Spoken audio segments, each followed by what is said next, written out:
This week, we're talking about why we shouldn't blindly listen to anyone giving personal development or self-help advice on the internet, including me. So you can listen to this episode and apply everything I'm about to talk about to what I'm saying. It's quite meta, isn't it? And stay until the end for practical things. I'm going to always make sure from now on that we talk about my ideas in these videos, in these episodes, but then there's always something practical for you to take away at the end that you can apply to your life that can help you hopefully do something from today, from the time you watch or listen to this, to move forward. So, what am I talking about? My theory, having been inside the personal development world for like 25 years now, firstly, as just someone consuming loads of information to change my life, and in recent years, going even deeper with that journey and then starting to share stuff I'd learned and coach other people. And what I've noticed is that on the whole, generally, and this is a big generalization, there's loads of people giving personal development advice, obviously. But what I tend to see is that when people change their lives, they do it in a specific way. So they find something that really resonates with them. It helps them to change something, usually something big. And as a result of that, they become evangelical about it. You may have heard me talking about this before, but it's such a big topic, it's worth repeating. So once someone becomes evangelical about something, they can often become blinded to other things. So they start sharing what helped them. And something I did an episode about a few weeks ago, confirmation bias kicks in, and they start to only see the people who change their lives by following the thing that they said. So they become obsessed with it, and their thing then becomes telling you, telling me, telling everybody that this is the thing everybody needs to do in order to change. So take whatever example you want that springs to mind of something you've seen on the internet. The one that always springs to mind for me is Wim Hof, who I love. I think he's brilliant, and I've done some of his stuff over time. But his thing is all about cold exposure and breathing.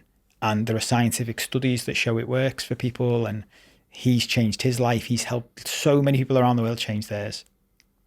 And at the same time, there are people it doesn't work for. There are people it doesn't help. How do I know that? Because that applies to everything. We are all different. We are all built on the same operating system, like computers, but we've all had completely unique experiences of life. There is nobody on this planet who has had the same programming since childhood as you have had. There is nobody who's had the exact same that I have had. Even two twins in a family born together have had different experiences, because we all absorb the world in different ways. We all have different personality types, and we all have different external things happening to us. So what does that mean? It means that we have to be very careful when watching somebody else, that we're not just blindly following what they say and assuming it will work for us.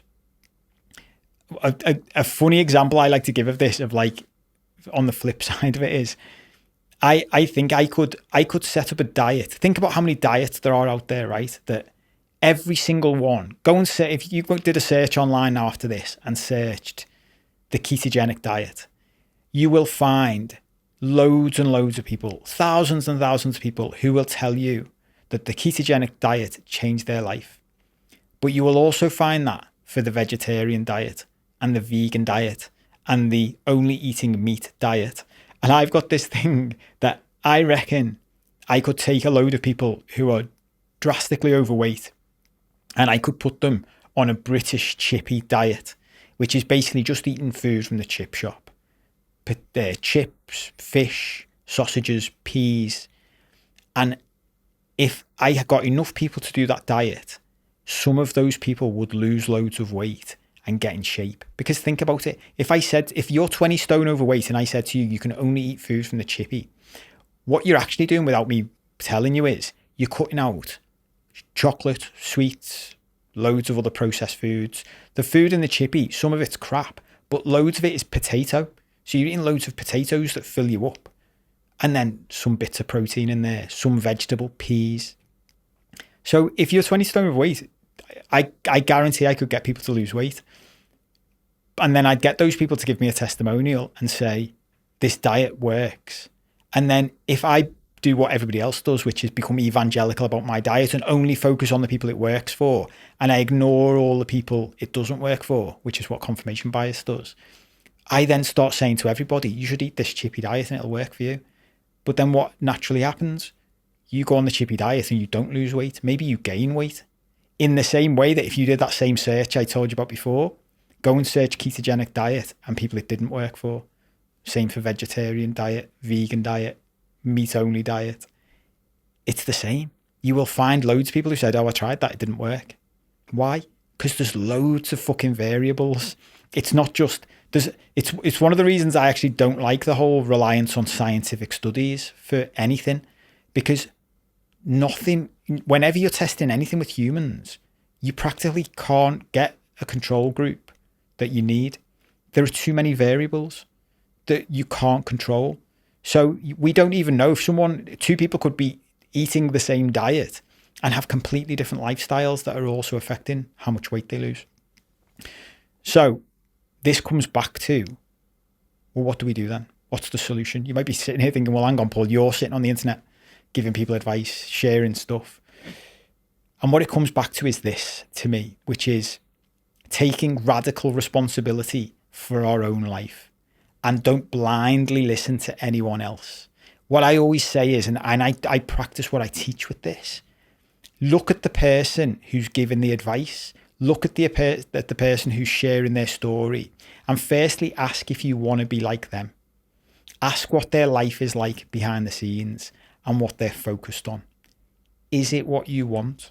So if someone is giving advice about just making money and their sole focus is making money, look at what the rest of their life is like. An example just sprang to mind then, right, of Tiger Woods. You could, and we have a habit of doing this in our society, someone gets to the top of their profession, so everyone's like, you should be like Tiger Woods now. Tiger Woods was the greatest golfer of his generation for a long stretch of time. But guess what we found out at the end of that? His private life was a shit show. So he had loads of deep psychological and emotional issues that were fucking him up in private, but made him a great golfer because his focus was on golf. So if you follow the advice, let's say if we were following his advice of how to be a great golfer, what you're not realizing is, well, that's also fucking up your private life. So this can be difficult to do because obviously when people are online, you don't know the full story behind what they're doing. You don't know my full story. You know bits, things that I'll share at times. But most people are relatively private, even if they're sharing stuff online. So what I'm really talking about is I like to look at like personality types.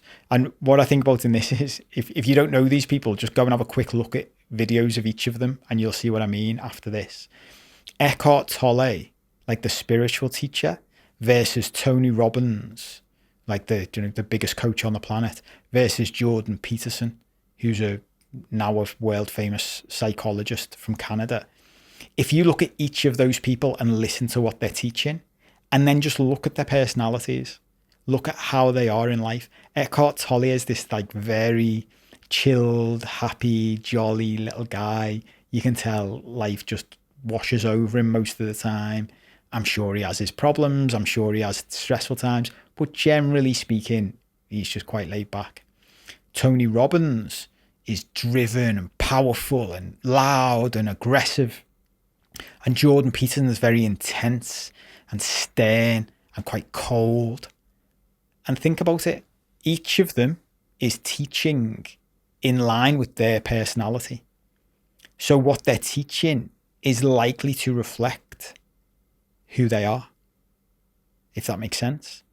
So if you follow what Jordan Peterson says to do in life, you are going to be more like Jordan Peterson than you are going to be like Eckhart Tolle. If you follow Eckhart Tolle practices, you're more likely to be like him, and it's all on a scale. And a big thing with this is there is no right or wrong answer. But the point is to make it your own. So what I like to do is watch all of these people, watch whoever you like, watch who you resonate with, listen to them.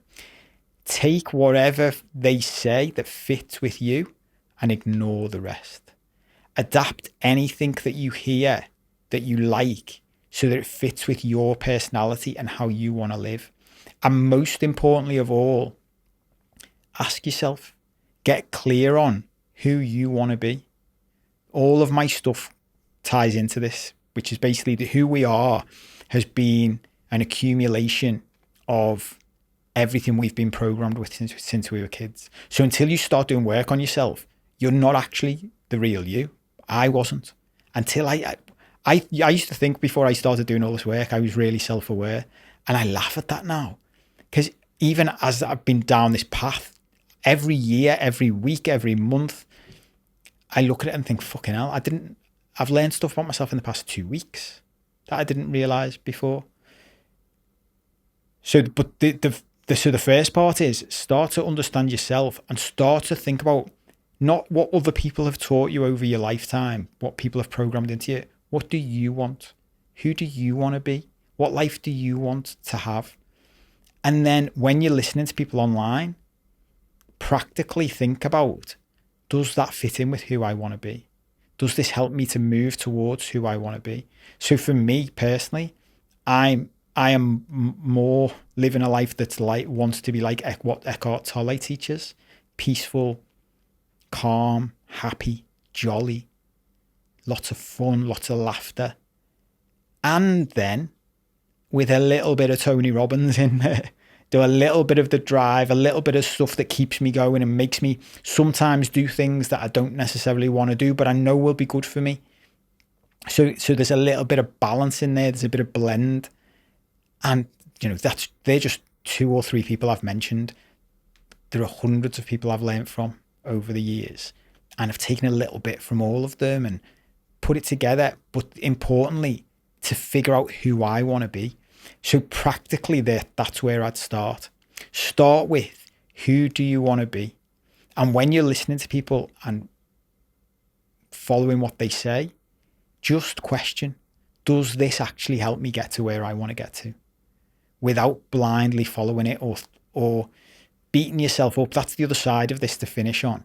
Where all of this stuff can lead to is we end up beating ourselves up because we try and force ourselves to have a cold shower every morning or to jump in an ice bath every day, and we fucking hate it, so we give up after a month. But the truth is, if you fucking hate it, you're not going to do it for the rest of your life. It's something I hear Tony Robbins talking about, getting in a cold plunge every morning, and he never wants to get in it. And there's a part of me, and I can imagine Eckhart Tolle saying, don't then. Like, why are you forcing yourself to get in a cold plunge every morning? If that works for Tony Robbins' life, great. If that works for him. But it didn't work for me. It doesn't help me to start my day every day feeling fucking miserable and getting in a cold shower. I just don't like it. Do you know what makes me feel great? Getting in a hot shower and singing really happy music.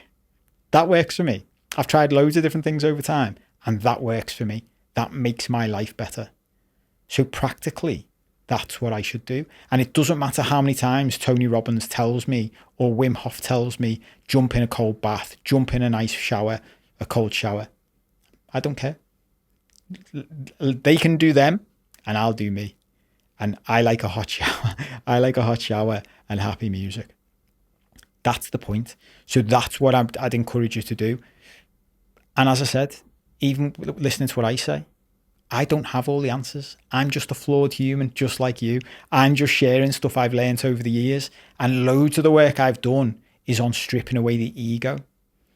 And what I see a lot of in the online world is even people who are trained psychologists and therapists and coaches, there's a lot of ego involved of this is the right answer and you should do what I say. And that's where I just think that's bullshit. I see myself more as like a guide. I'll share everything I've learned, summarize it, the best bits, the highlights, and then you pick what works for you and ignore the rest. And if nothing I say resonates with you, great. Go and find someone who is saying something that resonates with you. Maybe you do love. There was a time in my life where I loved what Tony Robbins said, and I still like some of it. There was a time in my life when I loved what Jordan Peterson said. There's a time in my life when I've loved what Eckhart Tolle says, and that's something else. This isn't black or white. It can evolve with time. So allow yourself to do that. Allow yourself to change. This is the path of changing your life and improving things is a path of transformation. It's a path of change. So things are likely to change as you go along. So take all of that into consideration as well. If you want more of this, you can get free help by joining my free community. There's a link underneath this episode or around this episode, wherever you're watching it or listening to it. If you want to look into private coaching with me, again, there should be a link. There is often a waiting list to work with me privately now. And there's an online program as well if you want the middle ground of everything I've learned over the past 8 years, investing over 150 grand on some of the top psychologists and coaches and therapists in the world. You can have a look at that as well. Low cost way of getting all of that information and doing all of the exercises I've put together for years. But if you just want more free stuff, keep watching these episodes and I'll keep sharing what I can to help. Do the usual stuff. If you like this, if you're watching it on YouTube, click the like button, share it with someone you think it would help. I'll see you next time.